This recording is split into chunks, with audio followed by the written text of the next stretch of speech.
ഒരിക്കലും തന്നെ ഈ മുജാഹിദ് ജമാഅത്ത് ഇസ്ലാമിക്കാരും അവരെ കെണിയിൽപ്പെട്ട വിവരം കെട്ടവരും ഉണ്ടാക്കുന്ന കമ്മിറ്റിയിൽ സകാത്ത് കൊടുത്ത് നിങ്ങൾ അല്ലാഹുവിന്റെ അടുക്കൽ കുടുങ്ങണ്ട കേട്ടോ. സർവ മുസ്ലിമീങ്ങളോട് ഉണർത്തുന്നു. ഞാൻ ഈ വിഷയങ്ങൾ മുഴുവനും പറഞ്ഞിട്ടുള്ളത് ശാഫിഈ മദ്ഹബിലെ ഇമാം ശാഫിഈ റളിയല്ലാഹു അൻഹുവിന്റെ കിതാബുൽ ഉമ്മും ശാഫിഈ മദ്ഹബിലെ പ്രബലമായ കിതാബുകൾ തുഹ്ഫ നിഹായ മുഗ്നി തുടങ്ങിയ കിതാബുകളും അതേ സക്കരിയ അൽ-അൻസാരി റളിയല്ലാഹു അൻഹുവിന്റെ ശറഹുൽ മൻഹജും അതിന്റെ ഹാശിയായ ഹാശിയത്തുൽ ജബലും ശർവാനിയും അങ്ങനെ തുടങ്ങിയിട്ടുള്ള ഗ്രന്ഥങ്ങളൊക്കെ ആസ്പദമാക്കി ഇമാമിങ്ങളുടെ കിതാബിന്റെ അടിസ്ഥാനത്തിലാണ് ശാഫിഈ മദ്ഹബുകാരായ മുസ്ലിമീങ്ങളോട് പ്രത്യേകം പറയുന്നതെന്ന് ഈ സമയത്ത് ഉണർത്തുന്നു. ഇനി മുജാഹിദിൽ പെട്ടുപോയ സാധാരണക്കാരുണ്ടെങ്കിൽ അവരോട് പറയുന്ന നിങ്ങളെ നേതാവായി നിങ്ങൾ തന്നെ പരിചയപ്പെടുത്തിയ ഇബ്നുൽ ഖയ്യിമുൽ ജൗസിയുടെ ഗ്രന്ഥമാ വായിച്ചത്.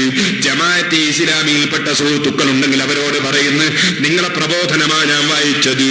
ആകയാൽ മുസ്ലിമാണോ അവനവന്റെ സകാത്ത് സ്വന്തം കൊടുത്തു വീട്ടലല്ലാതെ അല്ലെങ്കിൽ ഇസ്ലാമിക ഭരണാധികാരിയെ ഏൽപ്പിക്കലല്ലാതെ വേറെ വകുപ്പില്ല കേട്ടോ.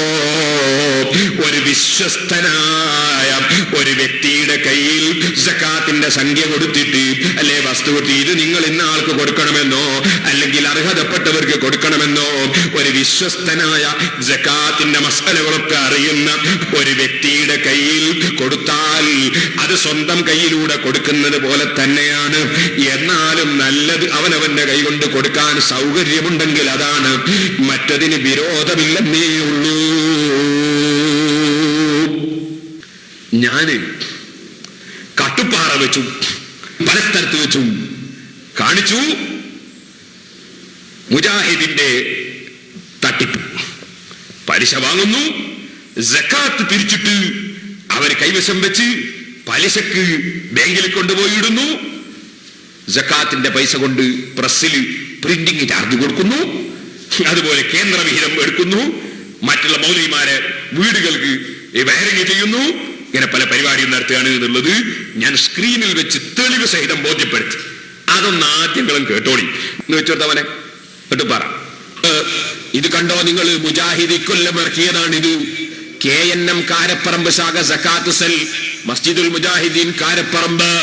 നിങ്ങൾ സകാത്ത് കൊടുത്തുവോന്ന ഈ പേര് ഇതിലെന്താ പറയുന്നത് ശരിക്കും കേട്ടോളി. അതിന്റെ 16-ാം പേജ് ഒരു കണക്കാണ്.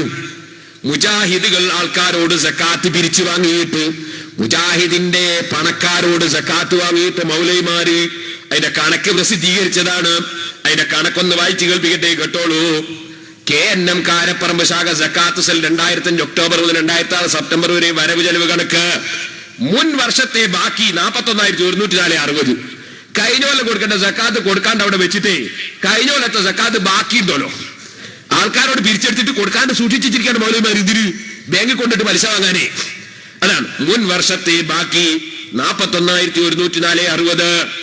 മേൽപ്പറഞ്ഞ കാലയളവിൽ മൊത്തം വരവ് 2,65,522. ഇനി അടുത്ത വരവ് കേട്ടോളി. സകാത്ത് ഫണ്ടിലേക്ക് അടുത്ത വരവ് ബാങ്ക് പലിശ 939. എങ്ങനെ മുജാഹിദ് വന്നത്? ഖുർആനും സുന്നത്തും മുറുക്കി പിടിക്കുക. നിങ്ങൾ ഇമാമിങ്ങളെ തള്ളുക, മുൻഗാമികളെ തള്ളുക. ഓ മൗലവിമാരേ, അല്ലാഹുൽ ബൈഅ വഹറമ റിബാ, അല്ലാഹു തആല ഹറാമാക്കി, പലിശ ഹറാമാക്കി എന്ന് ഒരു സംശയത്തിനും ഇടമില്ലാതെ ഖുർആൻ പറഞ്ഞിട്ട് നിങ്ങളെ കമ്മിറ്റിയിൽ സകാത്ത് പിരിച്ചെടുത്തിട്ട് സാധാരണക്കാരെ സകാത്ത് പിരിച്ചെടുത്തിട്ട് ബാങ്കിൽ കൊണ്ടുപോയി വെച്ചിട്ട് പലിശ വാങ്ങുന്നതിന്റെ കണക്ക് പരസ്യമായി നിങ്ങൾ പ്രസിദ്ധീകരിച്ചതല്ലേ ഇത്? ഇനി നിങ്ങൾക്ക് കേൾക്കണോ സഹോദരന്മാരെ? ഇത് വരവിന്റെ കണക്കാണ്, ചെലവിന്റെ കണക്ക് കേൾക്കണോ? മുജാഹിദ് സകാത്ത് ചെലവാക്കുന്നത് എങ്ങനെ? അവിടെ ഞാനൊരു കാര്യം പറയാം. ആദ്യം ഇതിന്റെ 14-ാം പേജ് ഒന്ന് വായിക്കാം. അതിനെന്താ ഉള്ളത്? സകാത്ത് ആർക്കാ കൊടുക്കേണ്ടത്? 14-ാം പേജ് വെക്കട്ടവനെ. സകാത്ത് മുതലുകൾ നൽകേണ്ടത് ദരിദ്രന്മാർക്കും അഗതികൾക്കും.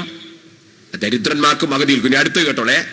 ദരിദ്രന്മാർക്കും അഗതികൾക്കും അതിന്റെ കാര്യത്തിൽ പ്രവർത്തിക്കുന്നവർക്കും. അതാരാ? മൗലവിമാരെന്നെ. അതിന്റെ കാര്യത്തിൽ പ്രവർത്തിക്കുന്നവർക്കും. പിന്നെ ബ്രാക്കറ്റിൽ ഇസ്ലാമുമായി മനസ്സുകൾ ഇണക്കപ്പെട്ടവർക്കും അടിമകളുടെ മോചനത്തിന്റെ കാര്യത്തിലും കടം കൊണ്ട് വിഷമിക്കുന്നവർക്കും അള്ളാഹുവിന്റെ മാർഗത്തിലും വഴി പോക്കനും മാത്രമാണ്. ഇവർക്കാണ് സക്കാത്ത് കൊടുക്കേണ്ടത് ആയത്ത്. എന്നാ ആയത്തനുസരിച്ച് ജീവിക്കുന്ന കണ്ടോ നിങ്ങള് കണക്ക് വെക്കുവാനെ. സക്കാത്തിന്റെ കണക്ക് വരട്ടെ. എന്നാ കണക്ക് കേട്ടോളി. ചെലവ് പ്രിന്റിംഗ് ചാർജ് 520. ഇങ്ങനെ അത് ഈ ആയത്തിലുണ്ടോ നോക്കിയട്ടെ. നേരത്തെ പറഞ്ഞ ആയത്തിൽ പ്രിന്റിംഗ് പ്രസ് ഉണ്ടോ നോക്കിയേ. പ്രിന്റിംഗ് ഇങ്ങനെ പ്രിന്റിംഗ് ചാർജ് കൊടുക്കാൻ കൂടുതലുണ്ടോ? Printing charge 930, 520. കടം വീട്ടാൻ സഹായം 4500. മരുന്ന് ഓപ്പറേഷൻ തുടങ്ങിയവ ആയിരിക്കും സുഖമില്ലാത്തവർക്ക് തന്നെ. പിന്നെ വീട് നിർമ്മാണം, റിപ്പയർ, തൊഴിൽ സഹായം, കുടുംബ പെൻഷൻ, വീട് വൈദ്യുതീകരിക്കുന്നതിന് ഏത് മൗലവിന്റെ വീടാ പഠിച്ചവനെ, പഠനത്തിനും സഹായം, കളവ് അറിയാൻ സഹായം ഉണ്ടോ? സാമ്പത്തിക സഹായം നൽകിയത് വേറെ. ഇതുവരെ ഉള്ളതിന് എന്ത് സഹായനു? സാമ്പത്തിക സഹായത്തിന് വേറൊരു കണക്ക്. ഇതുവരെ ഉള്ളതിന് എന്തേനു? മാസത്തിലരിയും മറ്റും സഹായം നൽകിയത്. പിന്നെ കേന്ദ്രവിഹിതം, പിന്നെ കഴിച്ചു ബാക്കി. ആരാനോട് സക്കാത്ത് പിരിച്ചെടുത്തിട്ടേ പിന്നെ കഴിച്ചു ബാക്കി. നിങ്ങൾ എന്ത് കഴിച്ചിട്ട് ബാക്കി? മൗലവിമാരൊക്കെ കഴിച്ചിട്ട് ബാക്കിയോ? ഇത് ഞാൻ മുസ്ലിം ഉമ്മത്തിനെ മൗലവിമാര് വഞ്ചിക്കുന്ന വഞ്ചന തെളിവ് സഹിതം അവര് പ്രസിദ്ധീകരിച്ച പുസ്തകമെടുത്ത് ചൂണ്ടിക്കാണിച്ചു. ഇതുപോലെ ജമാഅത്ത് ഇസ്ലാമിയെ സംബന്ധിച്ച് ഞാൻ പ്രസംഗിച്ച പ്രസംഗത്തിൽ ജമാഅത്ത് ഇസ്ലാമിയുടെ കണക്ക് ഞാൻ വായിച്ചിട്ടുണ്ട്. ഞാനൊന്ന് ഇവിടെ വായിക്കട്ടെ, കേട്ടോളൂ.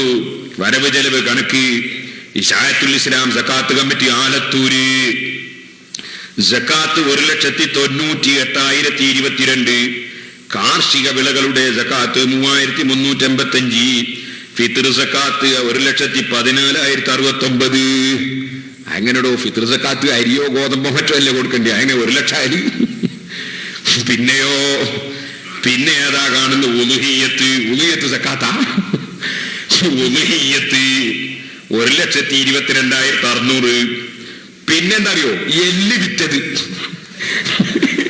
സക്കാത്തിന്റെ ഫണ്ടിലേക്ക്, സക്കാത്ത് കമ്മിലേക്ക് എല്ല് വിറ്റത്.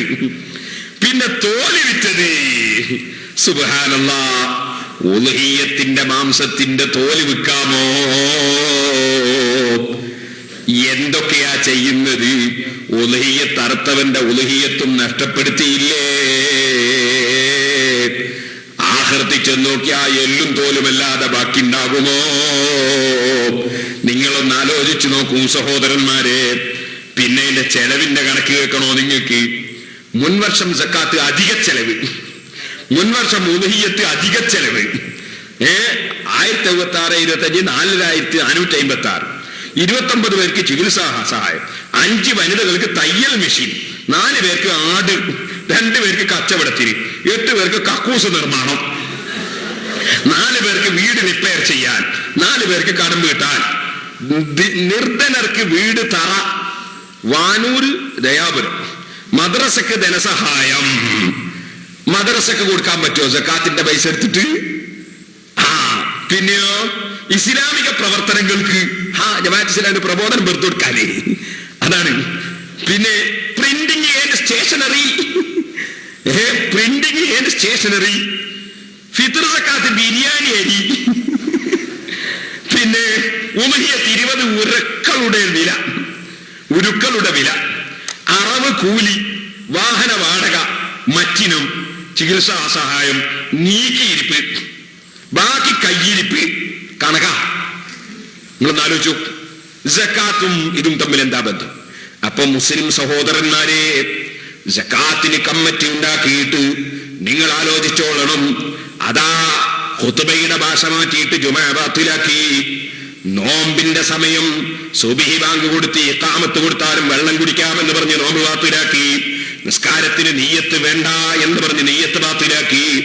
വൊളൂടെ എടുത്താൽ മുറിയുന്ന പരിപാടി തന്നെ പലതും ക്യാൻസലാക്കി. വൊളുവിന്റെ കാര്യവും കച്ചറയാക്കി. 3 തലാക്ക് ചൊല്ലിയാൽ ഒന്നാണെന്ന് പറഞ്ഞിട്ട് വ്യഭിചാരത്തിനും പെർമിറ്റ് കൊടുത്ത് ഇപ്പോൾ ധനികന്മാരുടെ സക്കാത്തിന്റെ ഭാഗങ്ങൾ മൗലവിമാര് പിരിച്ചെടുത്തിട്ട് അവരെയുന്ന തോന്നിവാസമാണ് കേട്ടോ. സുബ്ഹാനല്ലാഹ്. ഇമാമിങ്ങളെ കിതാബ് അനുസരിച്ച് ജീവിച്ച് ഇമാമിങ്ങളുടെ കൂടെ സ്വർഗത്തിൽ കിടക്കണമെന്ന് ആഗ്രഹിക്കുന്ന മുസ്ലിമേ, നബിയും സഹാബത്തും അവരുടെ മാർഗത്തിൽ ജീവിക്കണമെന്ന് മനസ്സിലാക്കുന്ന മുസ്ലിമേ, നീ കമ്മിറ്റിയുടെ പിന്നാലെ പോയിട്ട് നിന്റെ സക്കാത്ത് നശിപ്പിക്കല്ല. ഒരു കമ്മിറ്റിയെയും സക്കാത്ത് കൊടുത്തിട്ട് ആഖിറത്തിൽ വെച്ച് കൈകടിക്കണ്ട.